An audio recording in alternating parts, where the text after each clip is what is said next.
ተሰብስበው ሕፃናት እንዳያውቁ ጸጥታ እንዲኖር ለወንጌል ብቻ ሕፃናት በአባታቸው ቤት ዞር ዞር ሲሉ አንገለግል። ወንጌልን ግን እንዳያውቁ አደራችሁ ወላጆች ሕፃናቱን ለትንሽ ደቂቃ ያዝ ታደርጉልናላችሁ። አሁን ቀጥታ ወደ ትምህርት ነው።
ዳዊት ደግሞ በመዝሙር ምናለ አቤቱ ኃጢአትን ብትተባበር የሰዎችን በደል ብታስብ በፊትህ ማን ይቆማል? ወዳጆቼ በአንዳንድ ከፍተኛ ቁጥጥር በሚደረግባቸው ተቋማት ሰዎች ሲገቡ ከውጭ በደንብ ስክሪን ተደርገው ተፈትሸው ተመርምረው እንደሚገቡ እግዚአብሔር የሁላችንን በደል እያሰበ እየመረመረ እያስገባ ቅዳሴ ቢኖር አይመስለኝም። ይሄ ሁሉ በዓል ለማክበር የሚመጣ አይነን በቅዱሱ በእግዚአብሔር ቤት መቆም የሚያስችል ማናችንም ጽድቅ የለንም። ደግሞ እግዚአብሔር ስለሰበሰበን ስሙ የተመሰገነ ይሁን። ይቅር ባዩ እግዚአብሔር አመስግኑ ሁላችሁ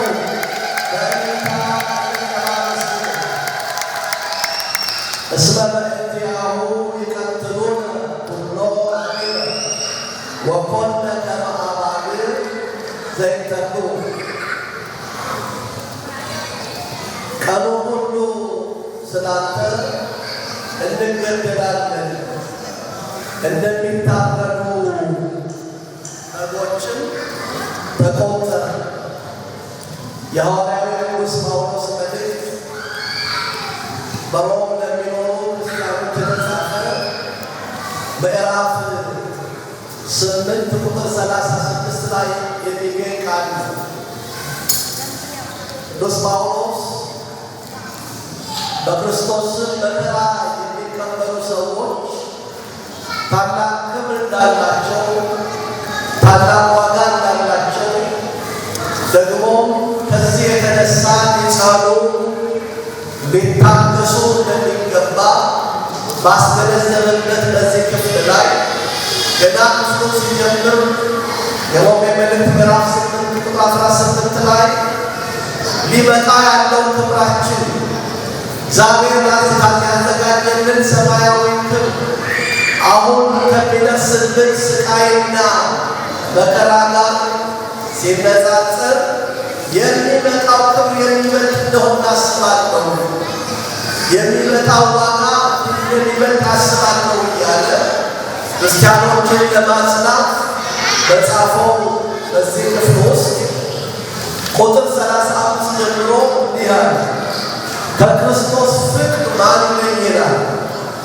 መከራ ወይስ ጭንቀት ወይስ ስደት ወይስ ራብ ወይስ ራቁትነት ወይስ ፍርሃት ወይስ ሰይፍ ነውን? ይህም እንዲህ ተብሎ እንደተጻፈ ስላንተ ቀኑን ሁሉ እንገደላለን፣ እንደሚታረዱ በጎች ተቆጠርን። በዚህ ሁሉ ግን በወደደን በእርሱ አሸናፊዎች እንበልጣለን። ሞት ቢሆን ሕይወትም ቢሆን መላእክትም ቢሆኑ ግዛትም ቢሆን ያለውም ቢሆን የሚመጣውም ቢሆን ኃይላትም ቢሆኑ ከፍታም ቢሆን ዝቅታም ቢሆን ልዩ ፍጥረትም ቢሆን በክርስቶስ በጌታችን ካለ ከእግዚአብሔር ፍቅር ሊለየን እንደማይችል ተረድቻለሁ ይላል። መኑ የሃድገነ ፍቅሮ ለክርስቶስ ከምናመልከው አምላካችን መድኃኒታችን አዳኛችን ካለው ከክርስቶስ ፍቅር የሚለየን ማን ነው? ረሃብ ነውን? ራቁትነት ነውን? ሰይፍ ነውን? መከራ ነውን? እያለ ዘርዝሮ ደግሞ በዳዊት አፍ እኮ እንዲህ ተብሎ ተነግሯል ብሎ ከኦሪቱ መጽሐፍ ከዳዊት መዝሙር ጠቀሰ።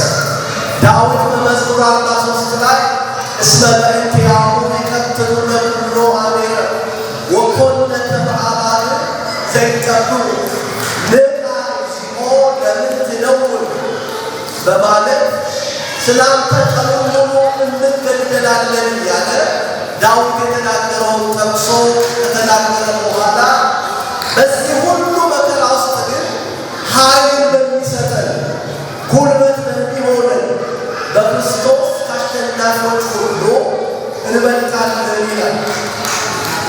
የተወደዳቸው ምዕመናን በዛሬው ዕለት በዓል ለማክበር የተሰበሰብነው በክርስቶስ ስም የሚደርስን መከራ ለመቀበል በእምነት ስለጨከነችው መከራን ለመቀበል ስለቆረጠችው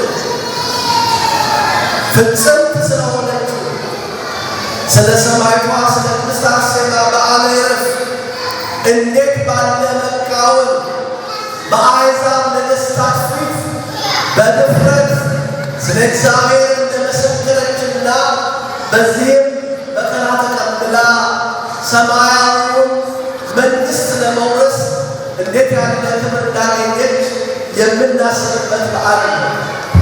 ዘመኑ ዘመነ ሰማዕታት ነው። ምዕመናን ይሰማል። ዘመኑ ዘመነ ሰማዕታት ነው። በቤተ ክርስቲያናችን ታሪክ ትምህርት ከ64 ዓመተ ምህረት ጀምሮ እስከ 313 ዓመተ ምህረት ድረስ ያለው ዘመን የቤተ ክርስቲያን የስደት ዘመን ይባላል። ቤተ ክርስቲያን በመከራ ውስጥ ያለፈችበት ዘመን ነው። በእርግጥ መከራው ከጌታችን ከመድኃኒታችን ከኢየሱስ ክርስቶስ ሞትና ትንሣኤ ዕርገት በኋላ ቀዳሜ ሰማዕት በምንለው በቅዱስ እስጢፋኖስ ሞት የጀመረ ቢሆን በ44 ዓመተ ምህረት ሽማግሌው ሐዋርያ ቅዱስ ያዕቆብ በኢየሩሳሌም መገደሉ ቀደም ብሎ በክርስቲያኖች ላይ የደረሰ ግፍ ቢሆንም በይፋ ክርስቲያኖች ላይ የሞት አዋጅ መታወጅ የጀመረው አብያተ ክርስቲያኖች ይሰደዱ የነበረው ክርስቲያኖች በክርስቶስ ስም እንዳይሰበሰቡ እግዚአብሔርን እንዳያመልኩ በአዋጅ የተነገረበት ዘመን ከ64 ዓመተ ምህረት ጀምሮ እስከ 313 ዓመተ ምህረት ድረስ ነው። በዚያ ዘመን ክርስቲያኖች በጣም ጽኑ መከራ ተቀብለዋል።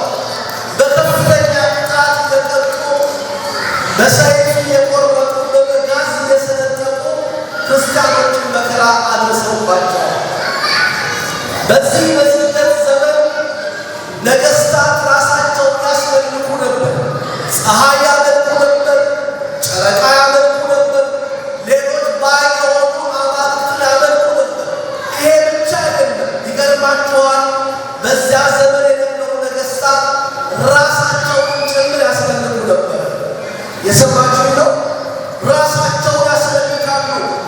ምስላቸውን እያሰሩ በየጎዳናው በአደባባይ መካከል እያቀረቡ እኔ ላቆምኩት የወርቅ ምስል ትንሽ ዕጣን አቅርቡ፣ ስገዱ፣ ከእገሌ በቀር አምላክ የለም በሉ እያሉ አማልክቶቻቸው ስም እየጠሩ እንዲሰግዱ ክርስቲያኖችን ያስጨንቁ ነበር። በዚያ ዘመን ነው እናታችን ቅድስት አርሴማ በሮሜ የተወለደችው። አባቷ ቴዎድሮስ ይባላል። እናቷ ትናስያ ትባላለች። ይህቺ መልከ መልካም ሴት የክርስቶስ ልብ ያላት ሁለንተናዋ ብርት የሆነች ቅድስት አርሴማ የተወለደችው በዚያ በዘመነ ሰማዕታት ነው። ዘመነ ሰማዕታት ወዳጆቼ ቀን እንዳይመስላችሁ። የዛሬዋ ቤተ ክርስቲያን የኔና የእናንተ ዘመን ቤተ ክርስቲያን ቅምጥልና ነጭ ልብስ እየለበስን ያማረ የቀኛ ወርቅ የ1,000 ብር የ500 ብር ወርቅ አንገታችን ላይ ያጠለቅን እንደምናገለግለው ያለ አገልግሎት አልነበረም። በአንድ ቤተ መቅደስ ውስጥ ተሰብስበን ትንሽ ሲቀዘቅዘን ሂተር የለም ወይ እያልን፣ ትንሽ ሲሞቀን ኤሲ የለም ወይ እያልን በትንሽ በትልቁ እየተነታረክን የምናገለግልባት ቤተ ክርስቲያን አልነበረችም። የዛ ዘመን ቤተ ክርስቲያን እንደዚህ እንደምታዩትም አይነት የቀኛ ሕንፃ ቤተ ክርስቲያን አልነበራቸው። ክርስቲያኖች በተገኘው ስፍራ ሁሉ እየተሰበሰቡ እግዚአብሔርን ያመልኩ ነበር። ታዲያ እግዚአብሔርን ማምለክ ወንጀል በሆነበት ዘመን ቅድም ባልኳቸው እነዚህ 300 ዓመታት ቤተ ክርስቲያን በመከራ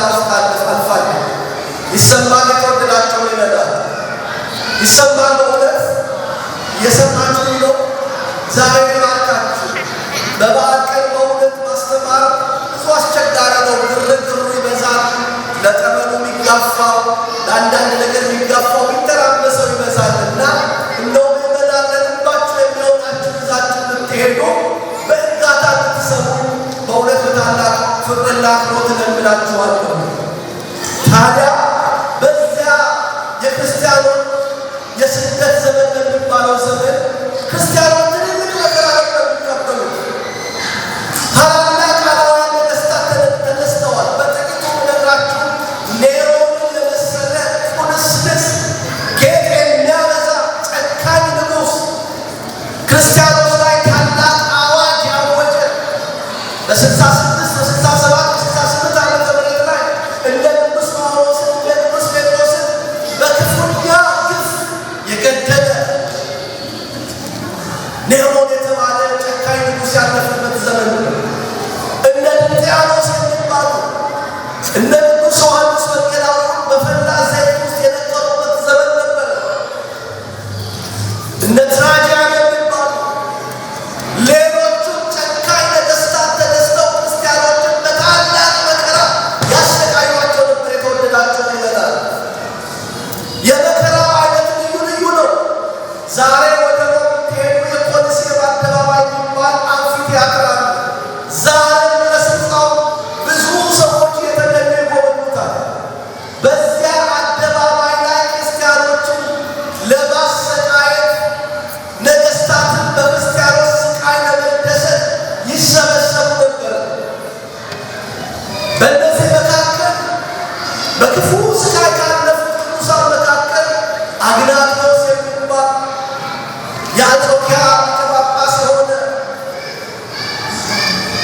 እርሱ ከጴጥሮስ በኋላ ሦስተኛ የነበረው ለአናብስት የተሰጠ የተራቡ አናብስት ሥጋውና አጥንቱን ቀርቅፈው በልተው የልብሱን ራፍ የተዉት እንደ ንጉሥ ፖሊካር በእሳት ተቃጥለው ደቀ መዛሙርታቸው አሸን ወይም አመዱን ተካፍለው የሄዱበት እጅግ በጣም በጣም ከፍተኛ ስቃይ ክርስቲያኖች ላይ ደርስ የነበረበት ዘመን ነው። እንደ ቶማስ ሰውነታቸውን ተገፈው ተተልትለው ጨው ተነስሶባቸው እንደው እኔ የቅኔ ሰው አይደለሁም፣ ግን አንድ ጉባኤ ቃና በጣም ወደው አንድ ሊቅ የተናገሩትን ልንገራችሁ። ወርዘው ቶማስ ልብሰ ተበትሮ አጥሬ አኮኑ የሐሞን ለተግኙ ስቃይ ጎረምሳው ቶማስ የመቆረጥን ልብስ ገዛ። ምን ነው ሲባል እንደው የሚባል ወደ ጌታው ደስታ ስቃይ ይሄዳልና ሰው ወደ ሰርግ ሲሄድ ልብስ እንደሚገዛ ሁሉ ቶማስ ይህን ቤተክርስቲያን አባት የመቆረጥን ልብስ ገዛ ብለው ያመሰገኑት የሐዋርያ መከራ የተቀበለበት ዘመን ነው። ወዳጆቼ በልባችሁ ይቀመጥ። ስለ ቅድስት አርሴማ በዓል ስትሰሙ፣ ስለ ቅድስት አርሴማ በዓል ለማክበር ስትሰበሰቡ ይሄ 300 ዓመት ቤተክርስቲያን የሰደደችበት ዓመት ነው። ብዙ ነገሥታት እነ ዲዮቅልጥያኖስ የሚባሉ እነ መክስሚያኖስ የሚባሉ እነ ዱልያኖስ የሚባሉ በጣም ጨካኝ ነገሥታት እነ ቅዱስ ጊዮርጊስን በመጣል የሰለጠኑ በወፍጮ የፈጩ በታላላቅ መከራ ያሰቃዩ አላውያን ነገሥታት የነበሩበት ዘመን ነው ያ የስደት ዘመን። ክርስትና ለካ በዚያ ሰዎች ነው የሚጣፍጠው። ዛሬ እንባላለን፣ ዛሬ እንታረቃለን። ጥቂቱ ችግራችንን መፍታት አቅቶን በአሕዛብ ዘንድ በእኛ ምክንያት እግዚአብሔር ስም ሲሰደብ እንኖራለን። ጥቂቱ ችግራችንን መፍታት አቅቶን ከዘመን እስከ ዘመን ችግራችን እየተንከባለለ እንኖራለን። እግዚአብሔር ያስበን። የተወደዳችሁ ይመናል። ታዲያ ያቺ ቤተክርስቲያን ያቺ ስደት ዘመን ክፉና ነበረች። ዲዮቅልጥያኖስ የተባለው ጨካኝ ንጉሥ በጭካኔው የሚመስለው የሌለ አንድ ታላቅ አዋጅ አውጥቶ ነበር። አብያተ ክርስቲያናት ይትሐጸዋ የሚል፣ አብያተ ክርስቲያናት ይዘጉ የሚል፣ አብያተ ጣዖታት ይትሐዋ፣ የጣዖት ቤቶች ይከፈቱ ብሎ የጣዖት ቤቶች ተከፍተው አብያተ ክርስቲያናት ተዘግተው ክርስቲያኖች በታላቅ መከራ ይኖሩ ነበር። በዚያ ዘመን ነው ዲዮቅልጥያኖስ ቅድስት አርሴማን መልኳን ስለው እንደዚህ ያለ ደም ግባት ያላት ወጣት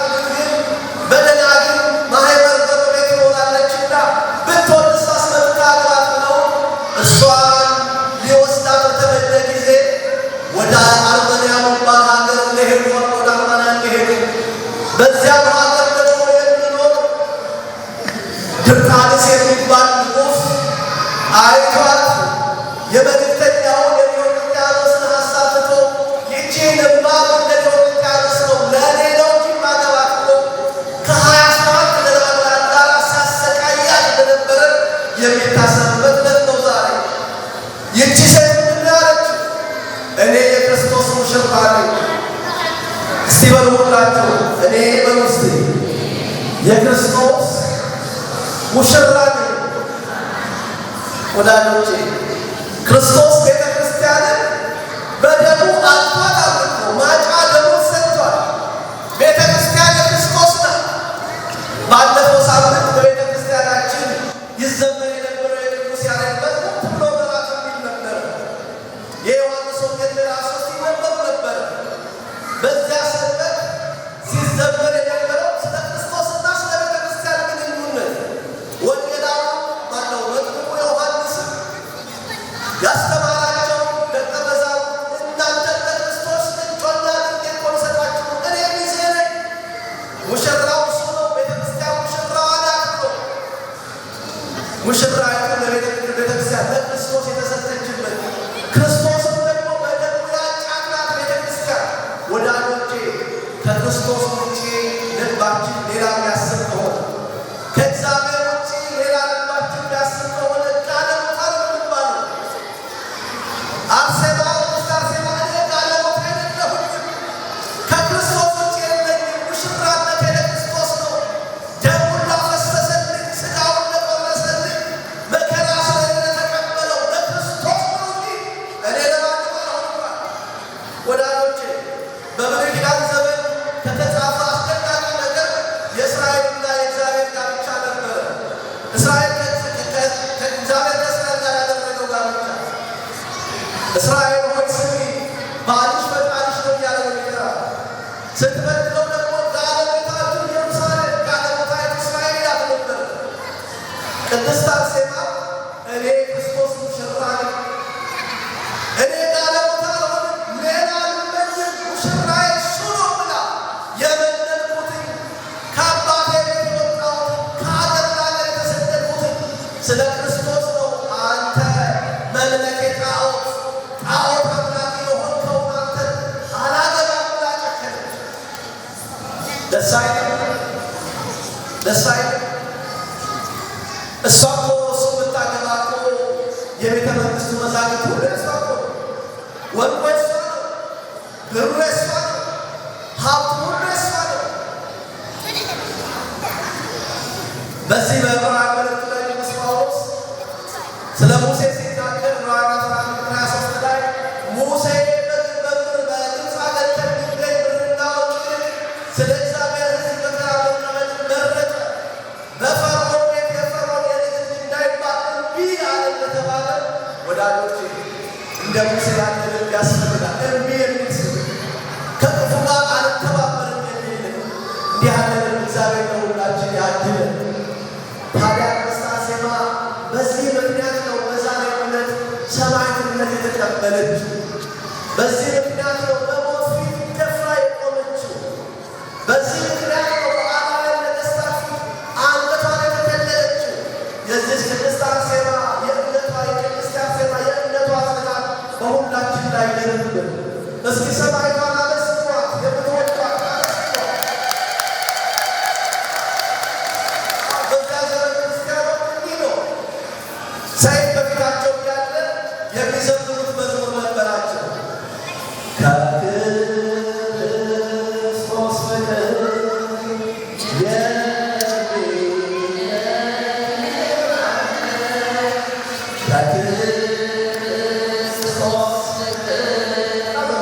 Yeah.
እልል ብላችሁ ዛሬ